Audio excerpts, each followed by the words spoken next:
What if we made the living room the dining room, the dining room the living room? Yo, what is up guys? It's Cookin University here, and today guys, if you are looking for healthy recipes, including this Mexican chicken and rice recipe, then you are in the right place. I am about to reveal some easy ways, and I mean easy ways how to cook this recipe without having to pay some crazy expensive price. Now, I understand that cooking can be very, very tedious, but don't worry because I'm going to share with you guys this Mexican chicken and rice recipe, but the easy way. But before I get into this video, I would like to give a humongous shout out to Ibotta, the place where if you buy certain groceries from a certain grocery store, you get cash back on some of the groceries that you bought. I have saved a ton of money off some of these ingredients on this recipe. All you gotta do is just use my referral code when you sign up in the link in the description below. And once you submit your first receipt on Ibotta, you get an extra $10 back on groceries. Yes, I know that might sound like a scam, but I promise you it is not a scam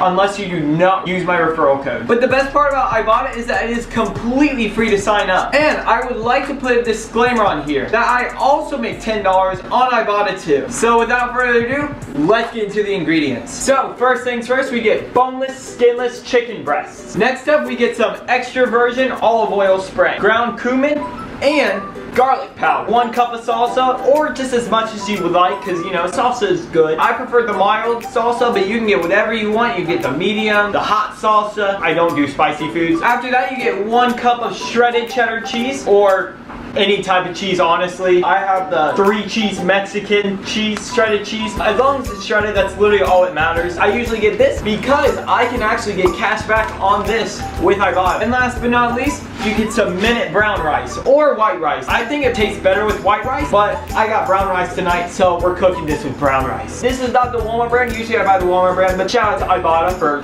hooking me up with giving me cash back on this. So yeah guys, let's get into this recipe. So first things first, 24 hours before you make this, make sure you thaw the chicken breast. Put it from the freezer to the fridge. Once those 24 hours are up, make sure you shake the olive oil spray really well and then spray the pan. Now what you do is you get the chicken breast out and make sure to cut off all the fat, or at least the majority of it.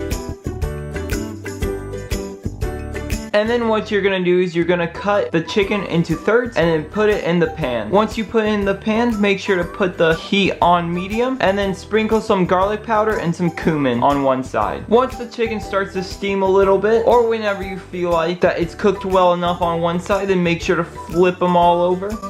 And then put more garlic powder and cumin on the other side of the chicken. And make sure to cut the chicken if you would like to also. I usually do it because the chicken is pretty big and you need to make sure that it is all fully cooked evenly. Because you definitely don't want to have any raw chicken, I promise you that. While the chicken is cooking, make sure to preheat the oven to 375 degrees. Once the chicken is cooked, make sure to put it all into the 9x13 baking pan. Or whichever baking pan, doesn't matter. And also make sure to turn the stove off too, because since all the chicken is cooked, now get some scoops of salsa and put it all on the chicken and then smooth it all out until it's evenly smoothed out. Now what you gotta do is put the cheese on the chicken. Once the oven is done preheating, make sure to put the chicken into the oven for 15 to 20 minutes. I usually do it for 15 minutes, but you can do whatever you want. But anywhere between that time works. Now it's time to make the rice. So I'm going to make about 4 servings of rice. So I'm going to get 2 cups of water and 2 cups of rice, and then put them in the pot. Once the rice and the water is all in the pot, then make sure to stir it around just a little bit, just so it can fully get even. That's what I usually like to do. And then put the stove on high until it starts boiling. Once it starts boiling, put the temperature on medium heat and let it sit there for 10 minutes. And while the rice is cooking, if you're interested in discovering more about getting cash back on groceries, then make sure to check out Ibotta at the link in the description below. Once the 15 minutes are up with the chicken, then make sure to get it out of the oven and turn the oven off. And voila, you got the delicious, easy Mexican chicken recipe. Once the 10 minutes are up, make sure to turn the stove off. And make sure to stir the rice around a little bit to make sure it's not too overcooked or undercooked. If it's a little undercooked, then it's gonna have a little bit of water in it still. If it's a little bit overcooked, then it might stick to the pot a little bit. But most of the time, if you follow those directions, it won't do that. And then voila, you got the rice. Alrighty guys, it is the time of video. Yes, that I feast. Woo, it's hot. Salmon is good though. I mean, salmon. Salsa is good. Oh yeah, dude. This chicken goes so hard. You can make this chicken super spicy too if you like it. I think this is a good meal for living in Phoenix. You know what I'm saying? Because Mexican chicken, you know what I'm saying? There's a lot of Mexican places in Arizona. Some rice. Good as always. 10 out of 10, would highly recommend.